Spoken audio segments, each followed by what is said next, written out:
Well, hello and welcome to PMQ Live Update. I'm your host, Brian Hernandez. Today is Tuesday, October 6th, and I am very excited to have one of my heroes, one of my idols, I'll say, Chef Nick Liberato. I met him, I think it was about 4 years ago at the nightclub and bar show, and he just gave us some great tips.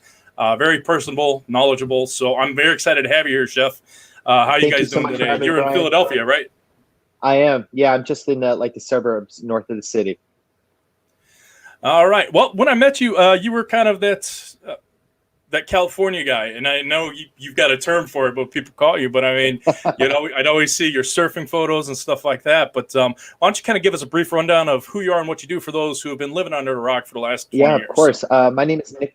Yeah, my name is Nick Liberato. I'm a chef restaurateur.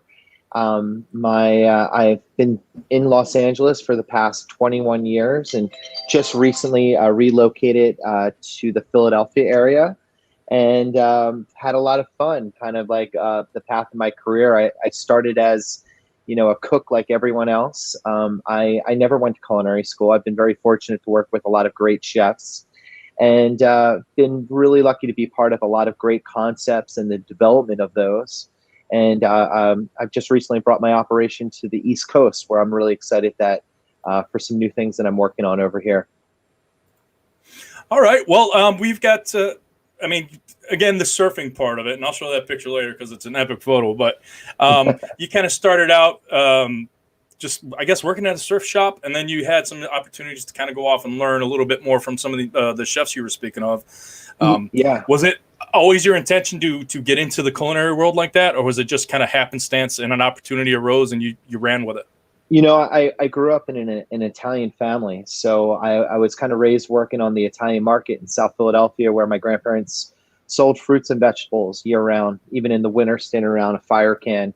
So I learned what hard work was like early on, but also at my home, my mother, father, grandparents, everyone in the family were always cooking. So every day was kind of like a holiday at anyone else's house. So I was raised, sourcing fresh ingredients, growing things in the garden, and kind of raised in peasant food, like rustic Italian cuisine.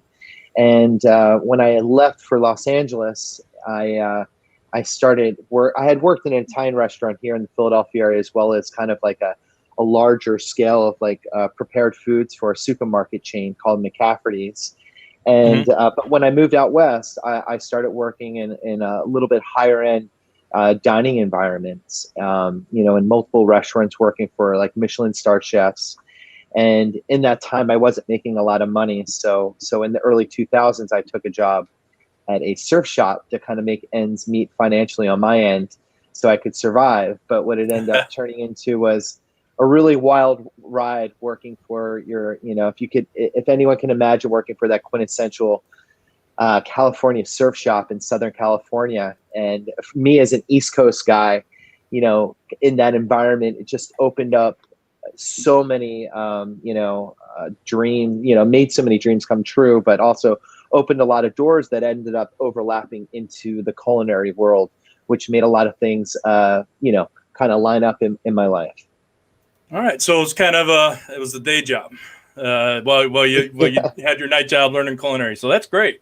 Yeah, but I think working in retail too, definitely helps you understand guests and I guess your personality, because a lot of chefs are introverts. They don't leave the kitchen or sometimes don't like to talk to people. I was always one of those chefs that was in the kitchen, kind of peering out into the dining room, looking at the chef, speaking to everyone, making his rounds, being like, I want to be that guy. One day. Well, that's. I mean, yeah, we've all seen that. Like you said, that quintessential angry chef who just yells at everybody and throws knives. And you're absolutely right. Their mind is in their craft. That's where their passion is. So Correct. They're just not comfortable outside that wheelhouse sometimes, and it's great when you can be. So sure, if you can have the shop and be the face of it as well. So. Well, that's awesome. So you did, I know we were talking about a lot of stuff at the nightclub and bar show because they had the Food and Beverage Innovation Center. So when they started, which I thought was awesome, and we were lucky to be really close. But then I started following you and found out that you started doing some pizza concepts. And then again, that just increased my interest. But I mean, why don't you tell us a little bit about some of the concepts that you've worked on, as far as even pizza and maybe just even other concepts, kind of give people an idea. And also, I did want to let the audience know, ask your questions here live in the comment section on Facebook. Chef Nick will be ready to answer them. So yeah, just if you guys have any questions to talk to him or to ask him today, now's your chance.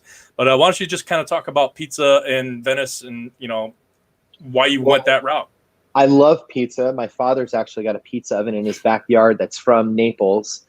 So I was raised loving pizza in the Philadelphia area, New Jersey, New York is pretty much what I was raised on. But I've eaten pizza all over the world. And living in California all those years, you know, a lot of people always looked at me to, you know, what's good pizza, and, you know, or what's like a good East Coast pizza, because there's so many different styles. And that's something that I try to create, both at the Venice Whaler or at the Pier House across the street or at Slice of Venice, all which were great pizza spots. The Venice Whaler is doing great, by the way, and doing good pizza out there takeaway window, and it's a very popular slice on that side of town. But you know, it took a while kind of trying to develop the right pizza that you can make in that environment. You know, the fact that we're on the beach, and you always have to do a lot of testing, balancing out what types of flours you're using, if it's a mixture of that, the type of yeast you use, you know, the rise, the water. Actually, I was using alkaline water, which I felt really helped out with our dough, in particular in those areas. And, you know, it gave the right aeration to the dough. I also ended up incorporating like malt into the pizza dough, which gave a little bit more caramelization and firmness on the slice when you're holding it.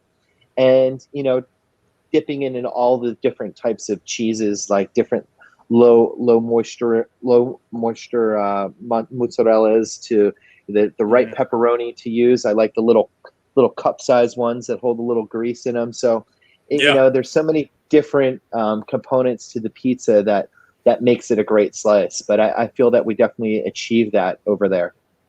Well, and that's what I wanted to ask you again about as well, is that, so looking at the menu here, is, I mean, I wasn't sure if it was going to be like California pizza, which is kind of I don't want to say a meld, but it became its own style, but it's been a mix of a lot of things, and just kind of the culture out there, freshness, organic. But that's what I was wondering, did you bring full on Italian or full East Coast to California? I'm sure you had to adapt it, but I wanted to do like a Napoli style. I actually worked in Italy for a while, and I probably got the best influence in Tuscany, like doing Tuscan style pizzas at a place called La Pergola. And, you know, got a really great recipe that I had kind of taken on from there, as well as all the techniques. But again, I've been taught, you know, trained how to make pizza and with a number of different chefs, and some things that I've picked up from, you know, like Nona and my father, and, you know, all that stuff kind of all comes together when you're trying to figure out. But as far as incorporating like Philadelphia or New York style, I certainly tried to do that with some of the ingredients. You know, I've done tomato pies in the past. You know, the Calabria is actually one of the favorites. The El Blanco is, you know, just a really refreshing type pizza. I actually soaked the onions. Actually, we made a different kind. It's a different kind right now, but the old El Bianco I would put white onions on it, but I would soak them in water first, so it took that pungency away. And then the low moisture mozzarella and some fresh rosemary. And when we pull it out, we just hit it with some good sea salt. We would use Malden sea salt. Ingredients are everything. You're only as good as your ingredients. So I've always stood pretty strong to that, especially with pizza. All right, and I did see on there that you had a pie called the Sinatra. Now, is that because you wanted to get some East Coast flavor in there, or is that actually a pizza that was his favorite? No, it was just, you know, I think just kind of the name. You know, we'd like to play with different names for some of the pies. We've also done a pizza. I'd have to say probably one of the crazier pizzas that I've done there that worked was putting clam chowder on a pizza with grilled shrimp. And that ended up being a very, very popular pizza for quite a while. The white pizza and the Calabria were probably the favorites. And we would change our menu 4 times a year. So we were always putting, specials on, just kind of seeing what stuck and what people were getting engaged with. Ultimately, what's selling on the PMix reports, because I won't beat a dead horse. If something's not selling, I'll rotate it out. People can't get married to things on their menus, otherwise they're going to become a hoarder on their menu, which happens a lot. All right. Well, I mean, that's a great tip right there. And we're actually going to lean into some of that, because you are pretty famous for doing rescue shows, such as even right now, which is in its 2nd season. We have it's Restaurants on the Edge, which you are actually, I put host, but you are a co-host of it. Yeah, I'm executive producer, host. Oh, yeah. And, let's stick around for the credits. Yeah, it's all good. I watch the fun stuff. It's a great show. Yes. A really great show. I we wanted to incorporate the cocktails into it, because that's a big part of, as you guys know, keeping people, at the restaurant longer, certainly upping your bill and the, the price per head. But, it's nice when you have spirits and wine that you can kind of connect with the different types of food that you're doing at your spot. Yeah, and it does encompass all aspects of it. I mean, there's again, as in most of the rescue type shows, there's something to give it a facelift, and then you have somebody who's going to be working on the drink menu and culinary as well. But these it's not just like your regular within the U.S. This is like very exotic locations that I've been seeing you're going to. So yeah, we wanted to really get outside the box to places that a lot of shows haven't traveled to, and each place brings its own challenge. It was a pretty amazing show. I mean, it was like my diary of 2019 essentially, but it was just it was a wild ride. Seeing, we wanted to uplift people in a positive way, as far as changing the restaurant around. It focused on restaurants that had great views but were underperforming. And a lot of people that have great views with the restaurants kind of just feel like they're selling real estate, and the seats are going to fill no matter what, and I can be a hack with my food and my cocktails. But that's exactly the opposite. You need to put that much more love and integrity into what you're doing in your restaurant to be able to keep that consistent year round, and just get people that much more engaged with your brand and what you're really trying to sell. It's an experience. It's much more than what people are sitting down and looking out at. That anyone can do that, and that's why those places are tourist traps. But when you want to set yourself aside, that's when things start getting very interesting. When I originally took over the Venice Whaler in 2014, it was a $3 million business doing roughly $300,000 in food sales and the rest in alcohol. So it was a very bar. Grill type spot. But after spending time there and putting that much more love into the food and the decor and the brand and how people perceive that, within like 2 years, we took food sales, from 300,000 to 3 million per year. And, now we're actually doing that much more in food, because you have to, in order to drink, you have to buy food. Due to the capacity of, and there's many people dealing with that right now. But the Venice Whaler is now a $10 million business. Of course, sales have dropped due to COVID and everything that's been going on. But it's that quintessential California beach bar that's become a food destination, and every different type of person is there, and that's why I just love it there, because you can have the Hells Angels having a beer and some a burger, and right across the way you've got some famous actor, actress, and then all the surfers, and everyone kind of mixed in, having a great time together, enjoying food, and of course one of the most beautiful views you get in Venice. Yeah, well, I mean, it's very much speaks to the culture of California, kind of a melting pot of a lot of different people, places, and cultures, and all forming its own identity as California style food. Now, I did want to ask you, since you are so closely associated with a lot of rescue shows, you have a lot of tips. You've done the research, you've done the homework, and you've put it into practice. I wanted to ask you a couple questions for our audience. What is maybe one of the most common mistakes that any restaurant makes, either in opening or after, while they're operating? One of the one things that they just can't see, they might be too close to the project, but what's one thing you see a lot? Yeah, what I see a lot of is, people rush to get their places open, or they're kind of shooting from the hip as far as what their steps of opening up a restaurant or bar. You really have to think out your concept and who your guest is and what your demographic is. Thinking out your menu and not rushing to put too much on too fast, because there's a lot of things that you can kind of grow into and have stepping stones, rather than getting clobbered and being not getting the best perception on your reviews, or just your guests coming in and how they see the brand. You have to think it all out. I like to use, I have them actually right here, I use a lot of cue cards like this, where I'm writing websites and paper goods and social media and positions, and getting all this stuff out and laying it out on the table and understanding your checklist really kind of allows you to be able to map out what you're trying to execute, and making sure that you're dotting your I's and crossing your T's, as opposed to just kind of running with the chicken with your head off and not, people might look at one flat top to buy when you should actually be comparing it to two others. I like to always compare 3 different prices before I buy something.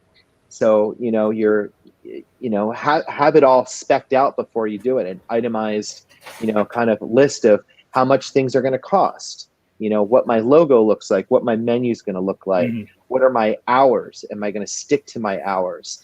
And even more importantly right now is the to-go option, and having something that's pandemic proof, and making that, feel, making sure that's easy for the guest, and also that they feel safe. But, if I was going to say really anything that, the same mistake that people are making is not thinking things through, not costing out what they're trying to execute, and not having a full hold on their brand and how they want that to come across. Because what they think may come off a lot differently for how the guest is perceiving it.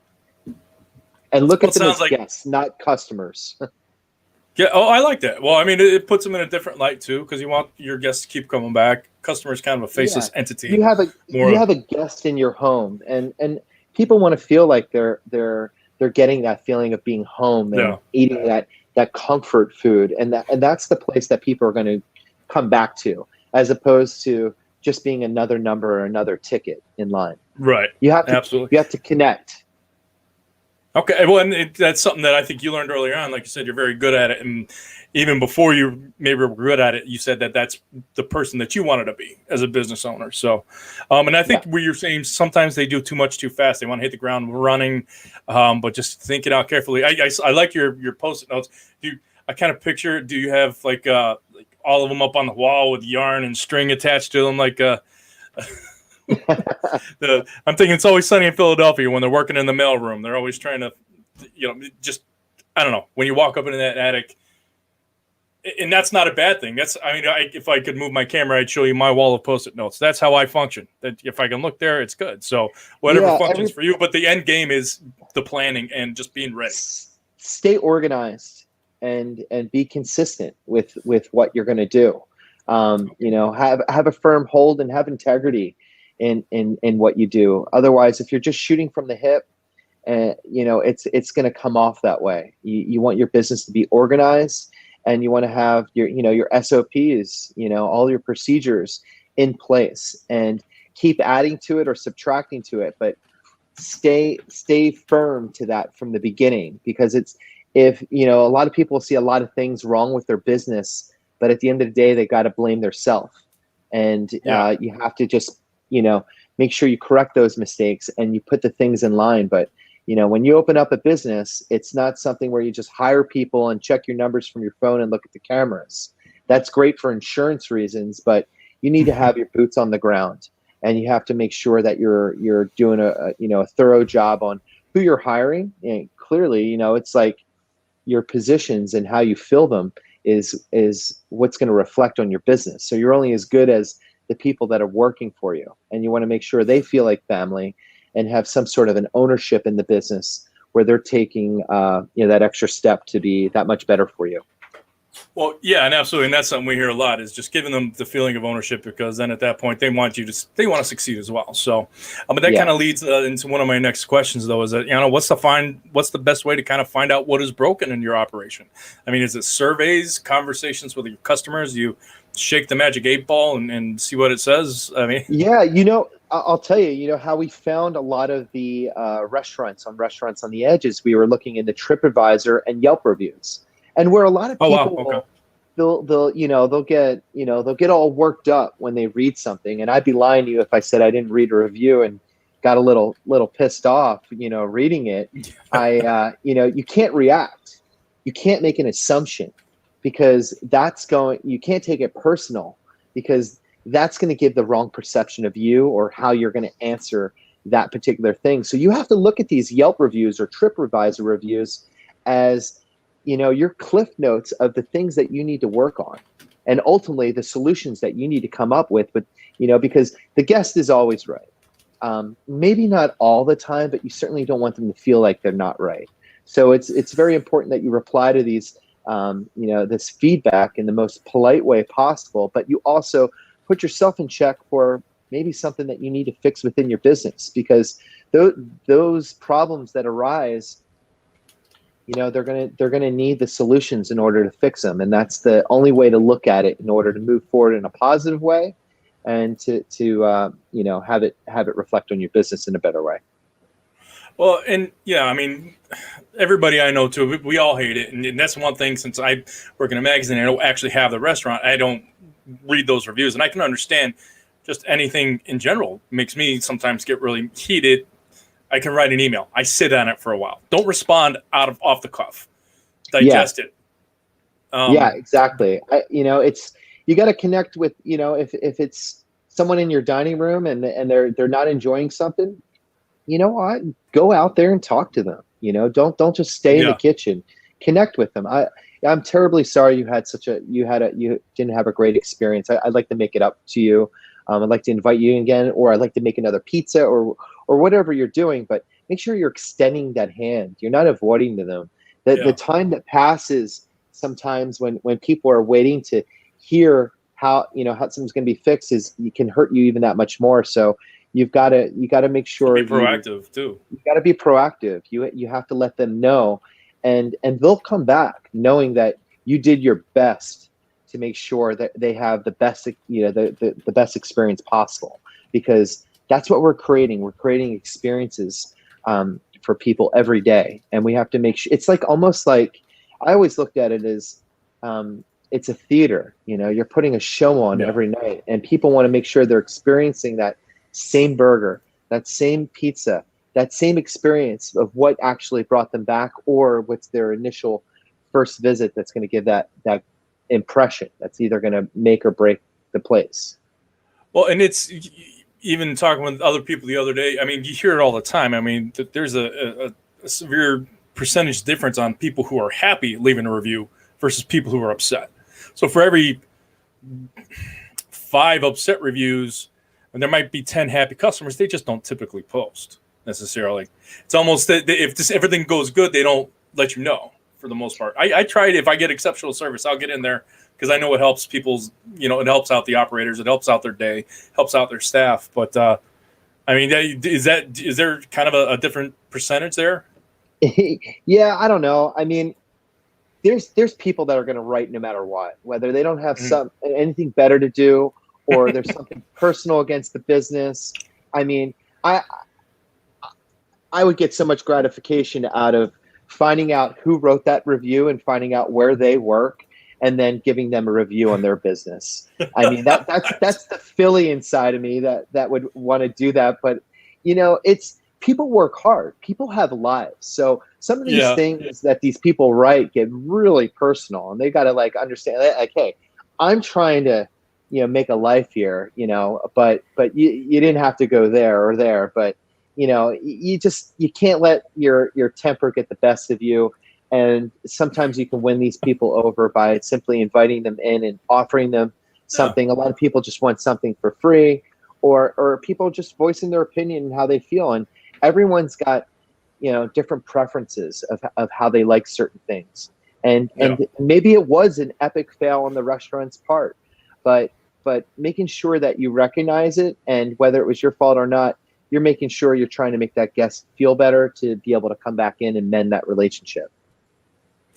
Well, and I like how you bring that up, because I've been struggling to remember where I heard it this whole time. And I love Bob's Burgers.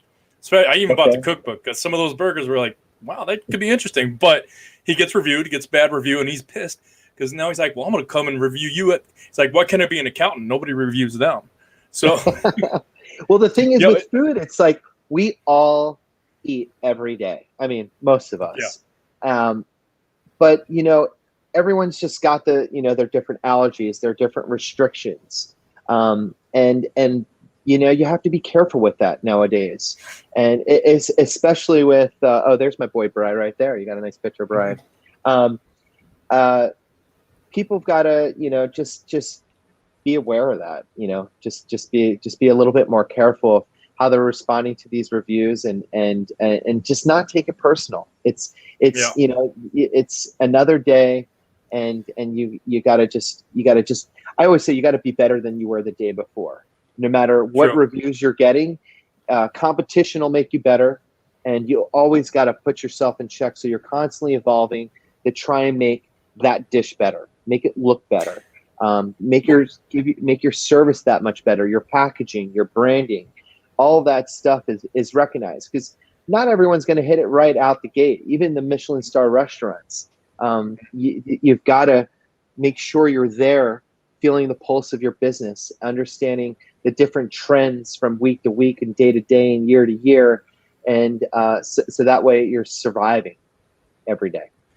Well, and again, like you said, use this as fuel for that fire. Don't take it personal, but, make it better. Take it as a tip, so It's hard. I get it. We're all passionate about what we do, and we're always our harshest critics. I'm hard on myself as far as everything that I do, and making sure things can be better. And it's sometimes really tough to do that in a large scale, but as long as you've got your recipes in place, they're costed out, they're healthy for the business, and they taste great, and they travel great, or whatever you're trying to figure out, you just have to put that time in. And a lot of people don't want to put that time in that it takes to be great. And maybe that comes off pretentious or arrogant to some, but you've got to be there. You've got to immerse yourself in the business and understand who your guests are, and what they need, and what's selling, and how there was a chef I worked with for years, and he would bring me out to the front of the business, out of the kitchen, to see what the guest sees when they walk up to the business. They see every cigarette butt. They see the window that wasn't cleaned. They see the scuffs on the leather banquettes, or the light that's out, or possibly the dust that's inside the air conditioner. Those are the things that you need to recognize, because just because you're cooking beautiful food every day in the kitchen, I'm always going to have the best eye of the entire house, because I'm a maniac and I'm crazy, and I've been in this business for 28 years. But that's what happens when you love something so much, and you obsess about what others are going to see, and that's the stuff that I see, and that's how you start building your SOPs in your business, and that way you're constantly staying on top of making sure the front of your business was swept every day, and that the umbrellas are opened, and your neon sign is turned on, and everything's cleaned. And because you stay on that schedule, and people are going to notice that. They're going to keep noticing that, and you're going to keep adding more things that you keep pushing yourself to be better at. Well, and I like how you said you got to come out to the front. If you only just have your face buried in the kitchen, in the oven, you're not going to see that, and you have to be aware of. They eat with their customers, eat with their guests, eat with their eyes, but they're not just eating, they're judging and assessing. And especially now, which is going to bring me to my next point, that's very important. You need to have that, just that front front of store kind of look has to be there. It has to make people comfortable. And being out, you haven't worked with Venezuela, or worked there, I should say. It's very much a tourist town, isn't it, Venice? I'm not sure. I mean, I know there's probably a large population of like residents, but how did you manage that kind of before and after COVID? Because I mean, now nobody's traveling.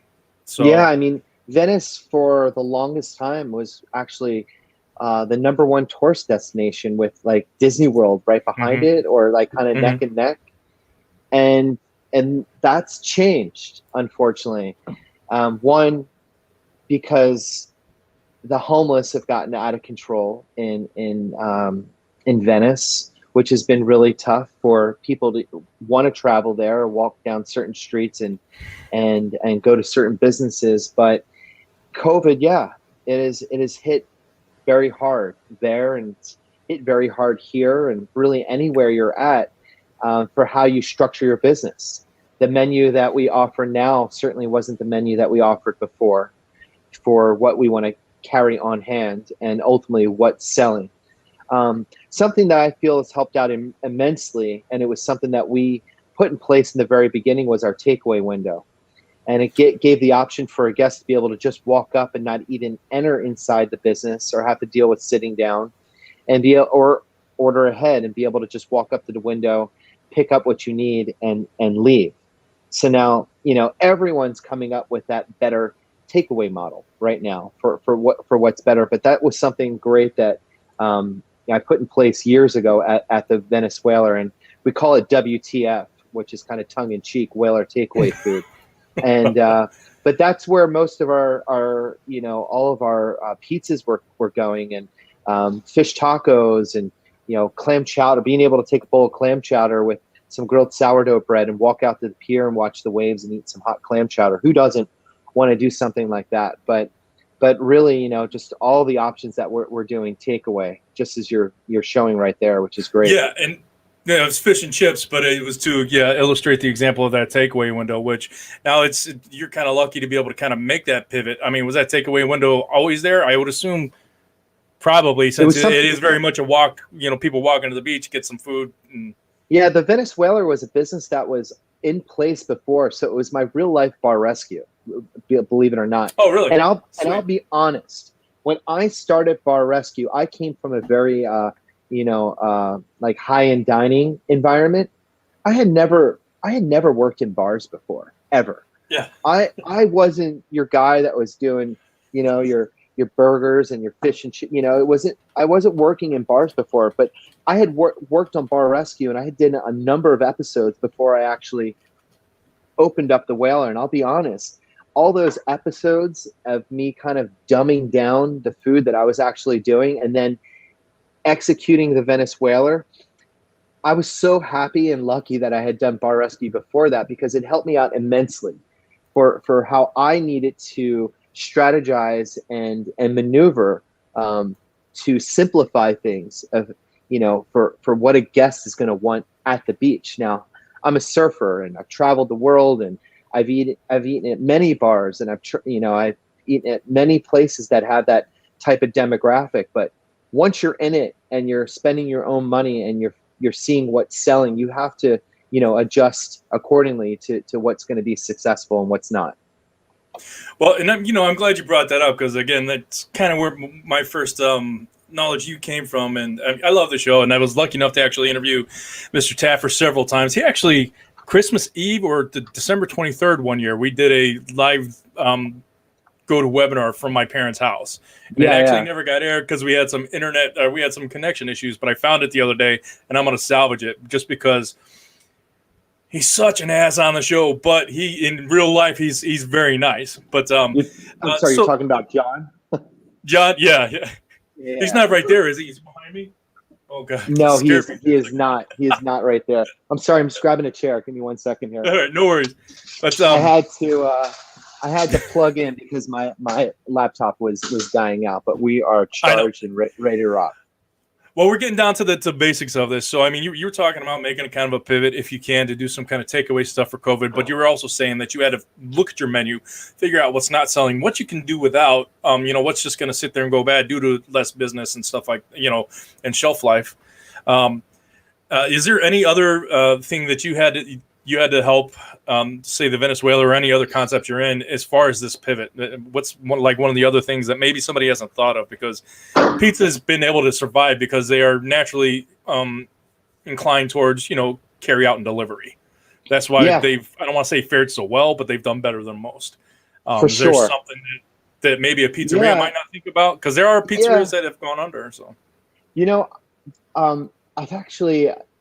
I think it's really nice when you can have your order called in beforehand and you pull up and that there's someone that runs out and asks you, what names you're under your order, and they run it out to you, as opposed to having to walk inside. Because I'm a father of 3 girls, and you got to think about families that are pulling up, or a single mother or father pulling up. They don't have that option of running inside. And a lot of people are trying to avoid going inside businesses just because of, clearly what's going on. But I like the idea of the being able to put your phone up and take the picture, so that way you have the menu right on your phone, so there's no contact with other things. A lot of people are going cashless, which is a nice option for people. And it also keeps cash out of your place. Right. But it's it's. Go ahead. Well, I was just going to say that's the one thing that everybody's touching. I mean, I found myself early on, having to send in letters and stuff, and as soon as I go to lick the envelope, I'm like, I wouldn't want to open a sealed envelope like that anymore. So I just tape it. But I mean, those are the things you got to think about now. Those are the things you got to think about, and everyone wearing masks, of course, and gloves when appropriate. But that makes the guest feel that much better when they see that you're taking those extra steps. I treat every day as if it was a health inspection. And at the end of the day, the restaurant business was crazy before. It'll be crazy now, and it'll be crazy after, for however long that we're going to be staying in this. But you need to be able to adjust and adapt to what you need to do to be successful in your area. So I think go ahead, Brian. Go ahead. Well, I was just going to say, no, that goes along with the idea, like you were saying, of treating it like a health inspection every day. Again, it's about that, just that first feeling that people get when they come in. If they see that everything's clean, pristine, or they catch you cleaning the windows, not catch you, but they witness you going through these steps to make sure that them as the guest are safe. So, I mean, it's all about the perception of your guest right there too. Not to mention, you actually have to do it. I never like seeing someone standing around when I walk into a business. There should always be, a list of things to do in your downtime. And if you can't think of it, get creative and take some initiative to do that. Otherwise, I've walked up to businesses where everyone's standing outside on their phones, and when I walk in, they all walk inside, and then, all of a sudden business starts again. Or, places are closing sooner than what's advertised, and there's nothing worse than pulling up to a place that all of a sudden just wants to close tonight because it's what it is. And I think the COVID times have made a lot of people lazy, and they're not taking that extra step. A lot of people kind of got stuck in their ways, and I feel that they haven't taken that. No, I'm not speaking for everyone, of course, but right. You have to be conscious of that type of stuff, and making sure you're standing behind what you're advertising, because again, eventually there will be an end of this, but you have to. The stronger are going to survive, and you have to be smart on what you're offering and what your overhead is. Making sure you're, of course, talking with your landlords and what all those costs are, and what you can do to make it a little bit more affordable for everyone to be able to kind of get through this. Well, and I can see that. It's a lot of people. If you already have those good habits, you just amplify them. If you didn't have them, then you have to amplify them now. But some people just can't do it, and that's going to be the survival of the fittest, more or less, unfortunately. And especially with pizza, I had recommended to a few friends of mine that have pizza places, and they were have things be interactive, at home, selling your dough and pizza kits. I've definitely seen some people doing, and that's been successful for some people with families. Maybe some people just want to make it at their house, or what it be, but give options, give packages, make it easy and user friendly for whoever's approaching your business, pizza or not. Well, and I think it's that hands-on. And this was a Finland. There he is, handsome man. There's some of this scenery here. I'm just jealous. I think I was watching. Weren't you making some like fresh tuna on the beach in Hawaii a year ago or something like that? Or I mean, we had 13. We went to like 10 different countries, and from Slovenia, Finland, Austria, Malta, St. Croix, St. Lucia, Hawaii, Hong Kong.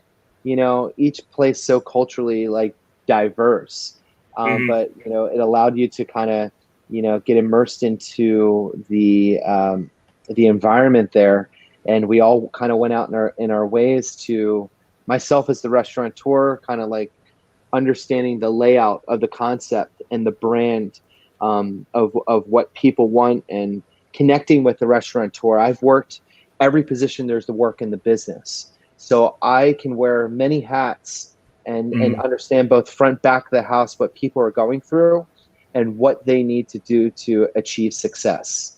And, I think we did a really great job between Karen, Dennis, and myself, kind of doing that for them, and being able to kind of divide and conquer, and do what we need to do for what each place asks for.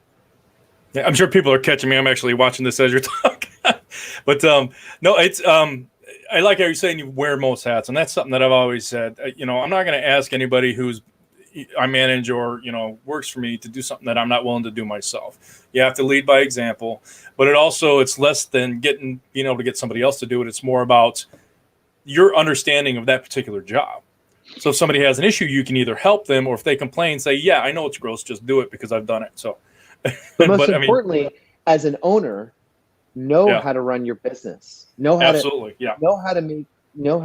work your oven. Know how to make your pizza dough. Like, don't just rely and just get that constantly handed down, because you're going to lose consistency, and most importantly, you're going to get caught with your pants down if someone doesn't show up for work. And be able to go in there and handle it yourself. Force yourself to understand how to run your own business, because I think there's a lot of people that have businesses that rely on other people to run it for them, and that's not what you want. You need to be able to have that your firm hand on what you want and how you want it to be perceived, and when you need to be able to jump in at whatever aspect of the business to be able to take over where somebody may have left off. It's a big machine. And the minute someone doesn't show up for it, there's a piece of it, a part that's not going to be working. But someone has to be able. You need to be able to everyone to be able to multitask and be able to get into a few different positions at once. And I think that's what's happened a lot now is positions have been eliminated in businesses. To save overall costs, and that's hurt a lot of people in the front of the house. Bartenders, servers, a lot of cooks have been able to hold their jobs. Maybe not all of them, of course, but I've seen more people in the back of the house holding their positions more than the front of the house, because people have figured out ways to save money. People, even schooling now. I saw an article, snow days are canceled in New York City because, we've proven now that people don't have to miss school because it can be done just like this. Which sucks, because I had some great snow days as kids. And we used to love that. Yeah, I feel horrible for my kids because hey, it's good. They won't miss any more school days, I guess, more or less. But you got to be able to, you got to be able to understand where to save money as well. So for anybody out there listening to this, show how valuable you are to that business and why they need you. Because and a lot of them, like you were saying, positions have been eliminated, but they've also been absorbed by other people. It's like you were saying, even the back of the house, or they might keep their best hostess, but now she's doing the job of two other people in there as well. She's now doing sanitation, and stuff like that. and packing to go orders and all the things that someone else was doing before. Now that's a way for you to actually help your business to stay afloat as well. Unfortunately, sometimes that ends up hurting some of the employees. But I mean, there is a little bit of turnover, so you can kind of figure out maybe somebody who doesn't have the passion or doesn't want to come back, even, you know. So the restaurant is a revolving door, and there's certainly a lot of people that haven't come back for what they're making on unemployment. But you know, I think a lot of that's been kind of weeded out, but also the deck's been kind of shuffled and thrown out.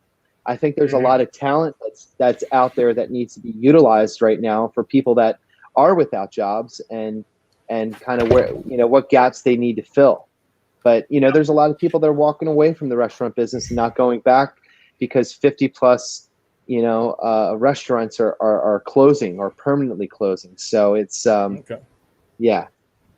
Well, all right. So, I mean, you've covered a lot of like operational stuff, how people can help save their own business and keep things going. And we definitely appreciate that. I'm sure you got more tips, and I look forward to having future conversations with you. Now I'm going to nerd out a little bit. I'm going to keep it like 3 questions because I know we're getting long on time. But so Restaurants on the Edge, great show. What was one of your favorite travels and one of your favorite flavors there? I mean, it doesn't even have to be in the same trip, you know. Right. What was one of the coolest places you visited, but one of the best flavors that just sticks out in your mind? Oh my God, that's a crazy question. Okay, because I have it's like asking me, what's your favorite? What's your favorite child? Or well, yeah, I always when people ask me what my favorite pizza is, I'm like, no, that's like asking me my favorite child. I love them each equally in different ways. So I honestly, I mean, listen. I loved shooting in every single country that we shot in. I really did. And there were some places that's a good answer. I had been in places I hadn't, but I have to say the overload on colors and what I experienced in Austria was unlike anything I'd ever experienced before in my life. I mean, next to maybe a Grateful Dead concert in 1993, but that was a different story. But those days are over. But that's another show. But you know, Austria was just like snow-capped mountains, waterfalls bursting out of the sides of the mountains. You know, the flowers in bloom for the time of year we were there in July. You know, the food that reflect on it, the all the different types of, you know, the clothing. I just thought it was just such a beautiful place. It was like, you know, living in like a fairy tale, or like, you know, dreaming with your eyes open. So it was really, really special. And the people, you know, Dave and Miriam that were the restaurant owners there were just awesome human beings. I mean, people that I would hang out on a regular basis if I lived near them. But it was beautiful. You know, I'm also a snowboarder, so I enjoyed being in the Alps and seeing the mountains like that, but it was just a really special time of year. And I think if I had to piggyback that with another place, I probably, Hong Kong was kind of overload as far as, I mean, I can imagine, like New York, you know, on steroids and getting one of the hardest shots of culture to the vein that I had ever experienced before. But, you know, but as far as food, as far as flavors and things that I ate in those particular places, it's an interesting question. I did have some of the best dining experiences I've had in a while at some really nice restaurants in Hong Kong. So that the level of that experience was pretty amazing. I had a Peking duck at a particular spot. It was called the Chairman's.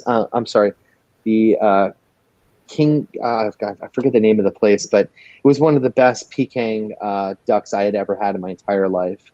And next to that, I'd have to say, you know, Hawaii. I did have some really fresh fish, which I really enjoy. I love poke, and I love the Hawaiian style and flavors that they have there. So that was really special. But Europe, I think, kind of really stole. See, I'm going all over the place now. Europe really stole the show as far as, it's really tough. But you know, when I was in Finland, Austria, you know, those places offered some really great food, cheeses, breads, cured meats, sausages, and I just, Europe just does it right, from their presentation to, and a lot of these places that we worked with were, had really great palettes and had nice menus. Maybe some of them were a little bit more overloaded, but I think, again, it's kind of fine tuning your brand and what makes sense.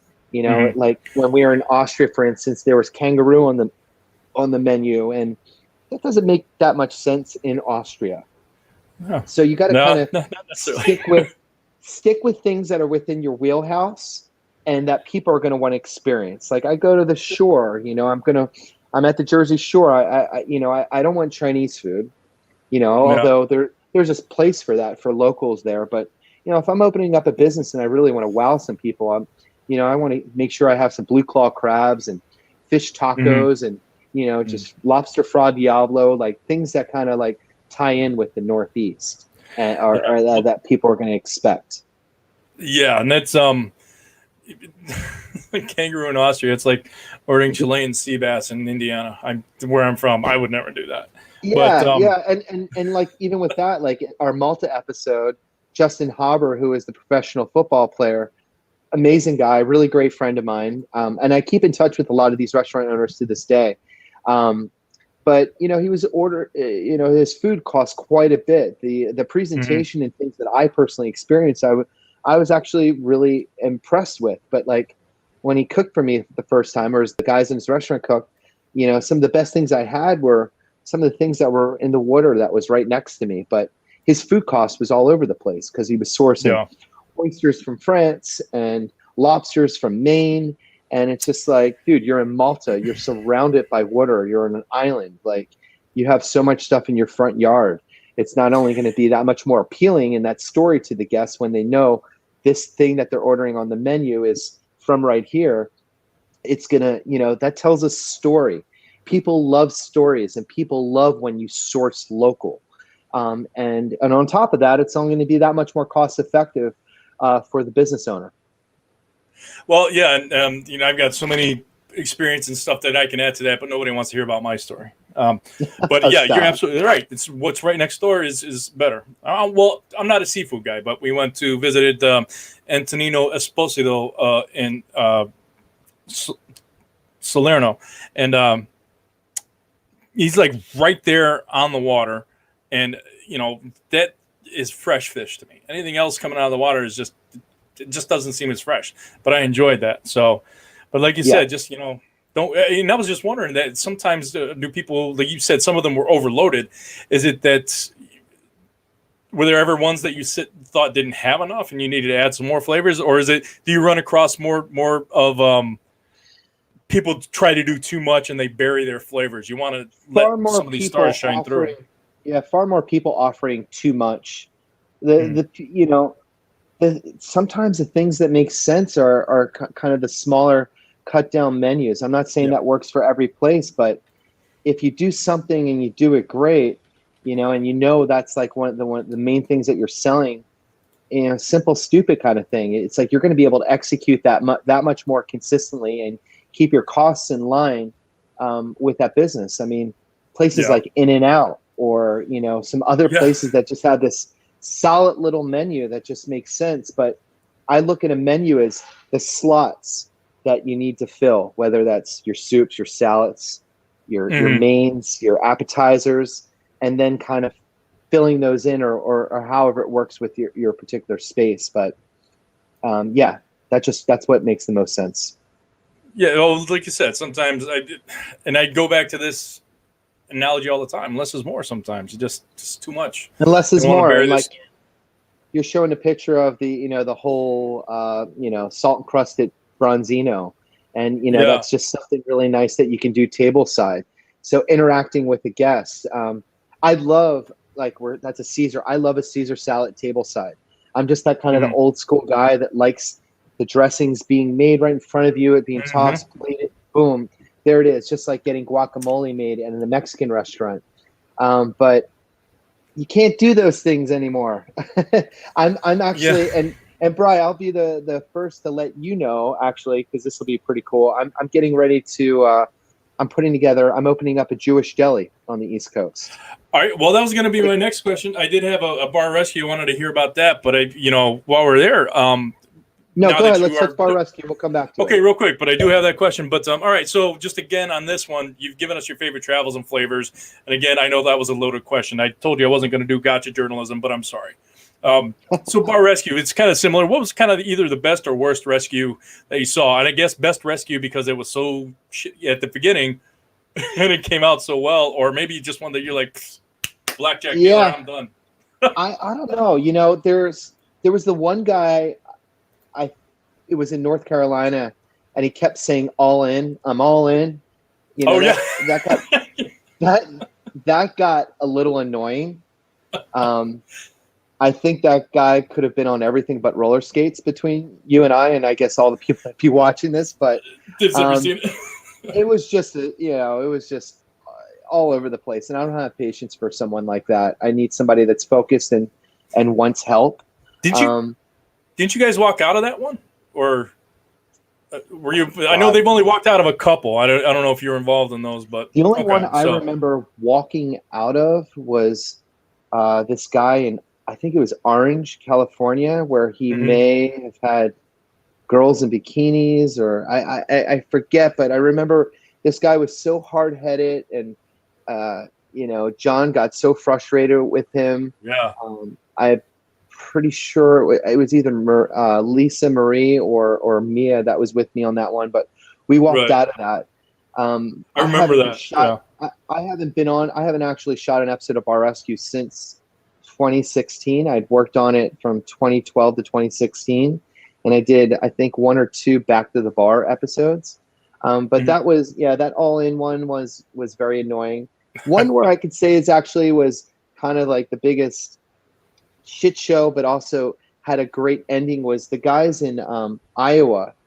We did like a potato-inspired menu where it was like all these different twice-baked potatoes for the business. And what was funny was we had done that and then left, but it was 2 brothers, and the one was like an alcoholic, and he really needed to clean his act up. And I ended up bumping into him a year later at the nightclub and bar show, and I was with my wife, and we were walking through, and his name was Jerry. I'm blanking on his last name, but he's such a sweetheart.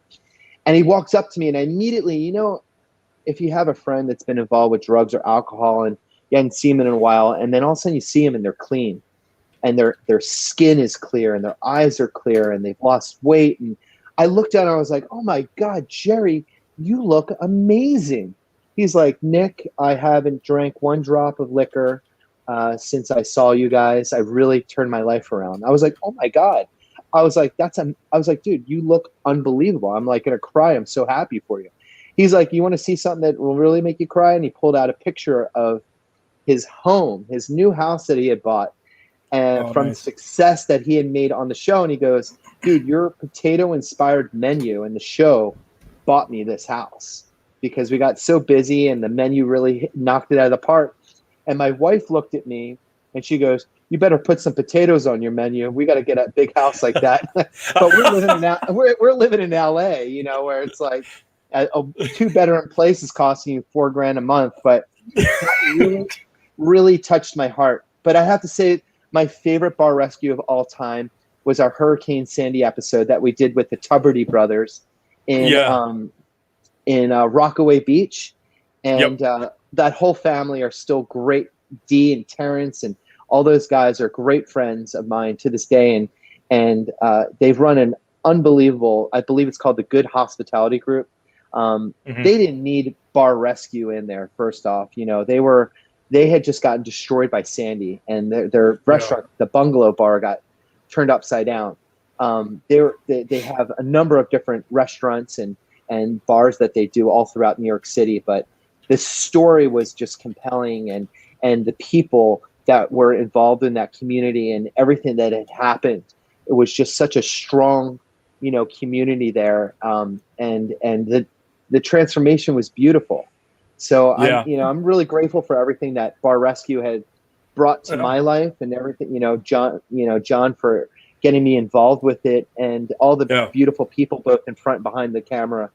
It was really a dream come true, because I mean, there's not a day that goes by where I don't talk to someone or connect it with them somewhere in social media. Yeah, well, and I mean, John, as much as he plays the hard ass, he is very gracious, and he knows his stuff, so people should listen. If he's yelling at you, there's a reason for it. And still to this day, that Sandy one, I mean, I'm a big man. I don't mind admitting I tear up. There's been several episodes of Bar Rescue that by the reveal, I'm kind of teared up.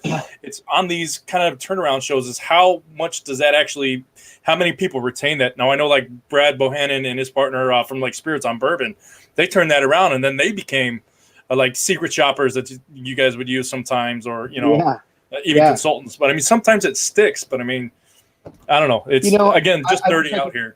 I wish I could give you an exact success rate on that show. I wouldn't want to take a blind pass at it, because I wouldn't want John being upset for what's it's successful or not. But you can find it online, and I don't think I found them, but it's not. And again, it's not through any fault of you guys. I mean, by the time you guys get there, it's already so ingrained. It's whether or not they're going to embrace whatever you're helping. This is exactly.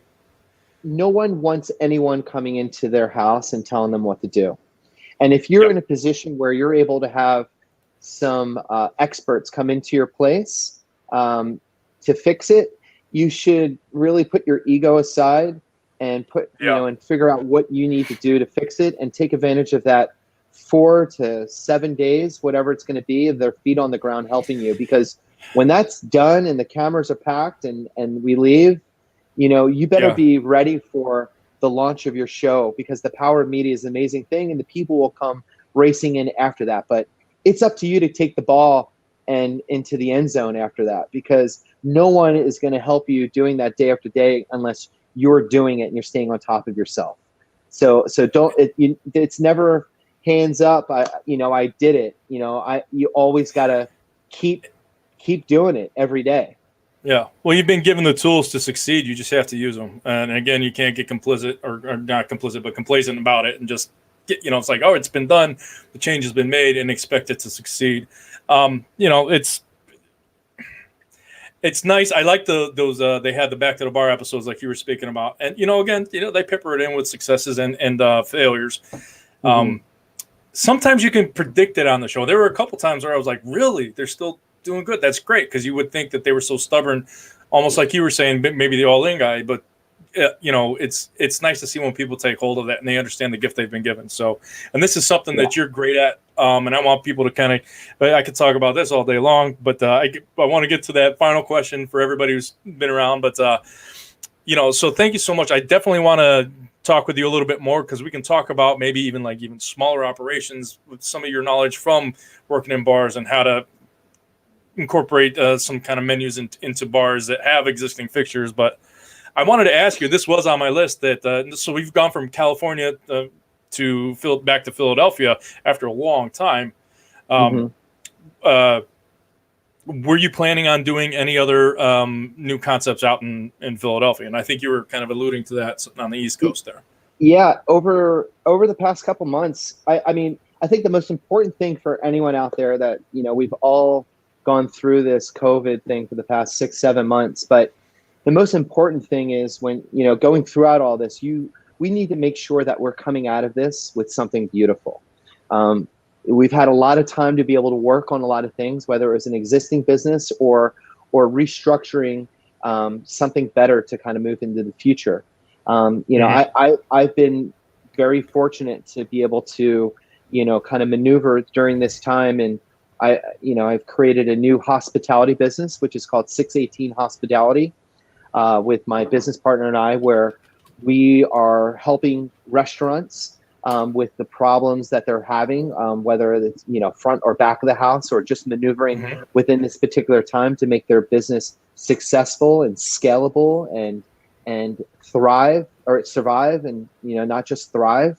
So that's been very important to us. I'm also part of creating a new app that will be working, it'll be a platform where restaurants can use for a delivery app.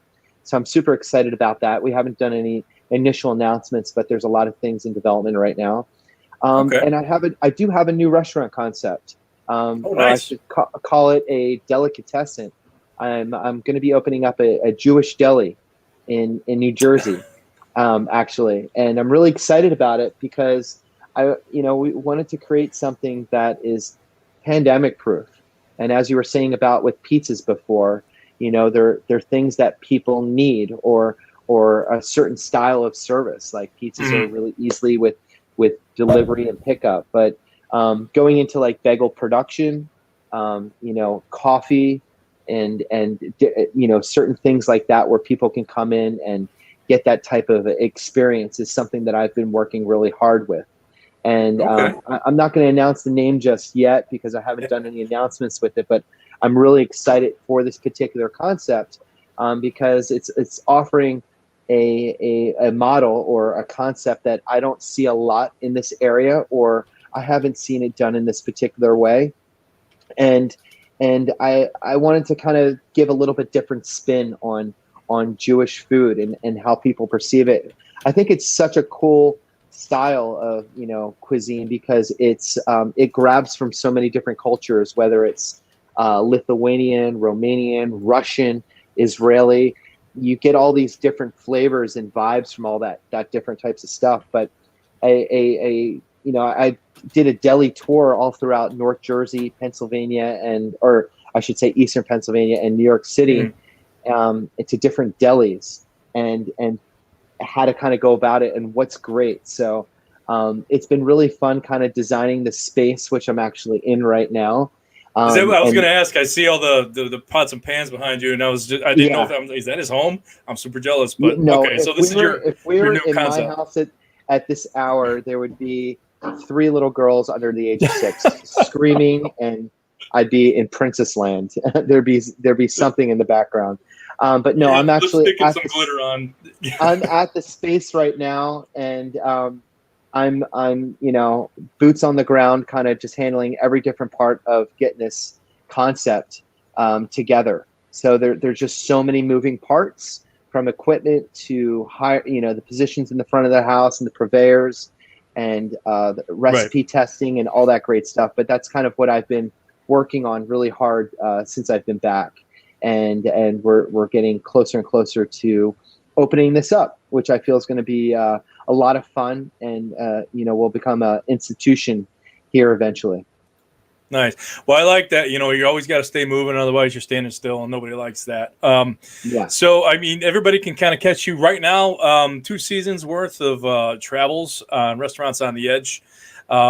Also, any kind of syndicated rerun of Bar Rescue, I suggest that. That's my personal guilty pleasure. I find myself yelling at the screen a lot, but it was never at you, Nick. You were always very nice on there. I appreciate it. Thank you. I may have been too nice sometimes, but I feel you got to you do have to lead with passion in getting through to people. I wouldn't change a thing about my past and how I was raised in this business. You can find the people that you show a little of that extra love to, as far as how hard you are on them. But we are in different times, and but you have to adjust and adapt to those things. But and anybody that ever would like to follow me and keep up with all the new things going on, you could also follow me at Chef Nicky on Instagram. Yeah, okay, and I'll put that up too. Hold on one second. Yeah, I was that was gonna be my next question, is where can people find you, past this. But I was also going to ask one little positive affirmation for the industry itself, which you almost did right there, but I'm going to ask you anyway while I put up the way people can contact you. I'm sorry, what would you like, Brian? Just one positive affirmation for the industry, something to keep all our heads up. I mean, you've given us so many right now, but what's like one final message for the industry right now, just to give us hope? I think if you don't listen, I understand that financial things are always such a big thing, and it should always be held be important. But make sure you love your craft and what you do, and you are driven by that, and how all the great things that could come out of your business. The money is going to follow that eventually, and almost immediately you need it to follow. But be passionate about what you do. and everything else will follow through. The people will see that, they'll feel it, they'll taste it, and understand that what you do is what you love, and you're trying to always create the best experience you can for your guests. That's great. I have the passion. So we got, I think, honestly, Chef, I do appreciate your time. We went over, as we always do, but it's always great to have such interesting subjects to interview. So I look forward to actually talking with you in the future. Once you find out, once you can let the secret out about what that Jewish deli is going to be, let us know. But I think there's a lot more information you can help our audience with, as far as just from your 28 years of experience in the industry. So 100%. Again, all right. Well, Chef Nick, I do appreciate your time. We're going to sign off for today. You guys keep tuning in Tuesdays and Thursdays, mostly Thursdays. But we'll see you guys next time. Till then, stay safe and stay